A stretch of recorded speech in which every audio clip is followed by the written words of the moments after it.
Hello, supporters of Minneapolis Public Schools. My name is Heather Anderson. Here's what happened at this week's school board meeting. So before we get into the actual details of the meeting, just a little bit of background information. We are still kind of in the middle of this really alarming, big, gnarly, ugly budget season, right?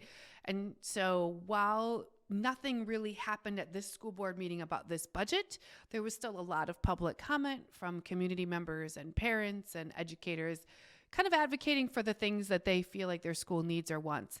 Generally speaking, there are kind of a couple of themes about budget for where we're at right now. Number one is, while the board might make some minor tweaks here or there, it sounds to me like, from being in that boardroom, like this is pretty much overall the budget we're going to have for next school year.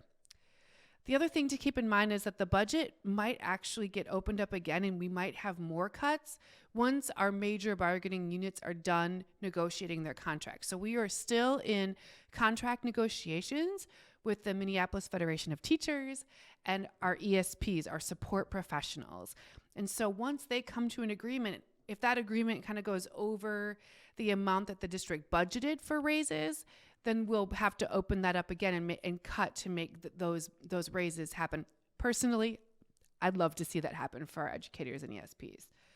And then the board will vote on this budget in June. So that's kind of the background of what's happening. And then we got into the presentation of the evening, which was something called an EDIA. So if you haven't been following this school board for a long time, an EDIA is an Equity and Diversity Impact Assessment. It is a tool that our district uses to look at the impacts of our policies and practices on students of color and Indigenous students across time or across a topic. And this is a committee of community members that give up an incredible amount of personal time, and folks at our Davis Center who work, and they give up an incredible amount of time. And what they do is they look at one topic for the span of a whole year. And this topic that they are studying right now is on transportation. So what they'll do is pull in all the data, they'll survey families, they'll survey different folks who have to do with that. They might look at trends, they might interview students, and then they study all of that, really look at the patterns, and then they kind of come forward with like the problems. That's kind of where we were sort of almost at the end of in this presentation. And then they're going to head into the next few months of sort of really organizing their proposals that they would ask the board to consider voting on, right? That's the purpose of the EDIA. So there's a couple findings that won't necessarily surprise folks who pay attention to Minneapolis Public Schools, but that our board's going to have to wrestle with once this group of people comes forward with final recommendations.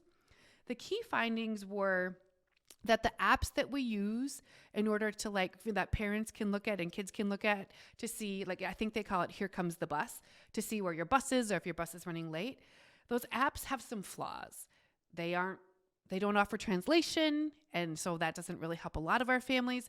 And then they're kind of glitchy. They're hard to update. Looks like they might be looking at maybe purchasing a new app. The other thing that they noticed was that the GPS units that we attach on buses, so you can know if your bus is running late, those vary by vendor. So we have some buses that we own, and then other buses our district contracts out for. So the GPS is, your ability to follow the app is only as good as the GPS on the bus, and those are not the same across our district. There was another issue that they're talking a lot about, which was that the city buses, so our high school students use city buses and Metro passes in order to get to school. And when there are incidents where those kiddos feel safe, there's not really like a solid ability to say, oh, we're going to change this, right? Because you're kind of, you're with the public. And sometimes the principals can address it, sometimes they can't. So there was some issues about what happens if there's an unresolved some safety concern for high school students. And then another thing that they talked about was that for our MPS bus drivers, that school bus drivers sort of bid out the routes that they want. And so that means that sometimes what they call less desirable routes, or maybe it's a less desirable time of day or further, or perceptions of neighborhoods, those tend to like not get picked up. So you might see the same neighborhoods or routes getting disrupted service on repeat, and they have to wrestle with that. So what's next is that the EDIA committee is going to like take those findings. There were other things, but those were kind of the highlights.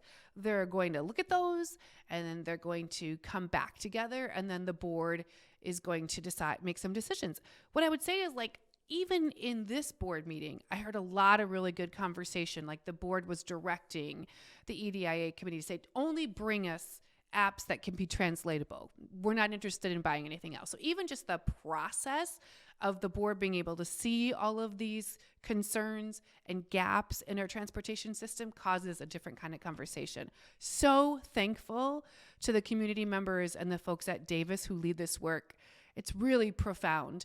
It was also like a really succinct presentation. So if you want to watch the school board meeting, I highly recommend it. That's what happened at this week's school board meeting. And we are getting ready to talk about the committee of the whole, which will be next week. We're a little off because of spring break. So we'll be back here again in just a few short days. Thanks so much for paying attention. Bye.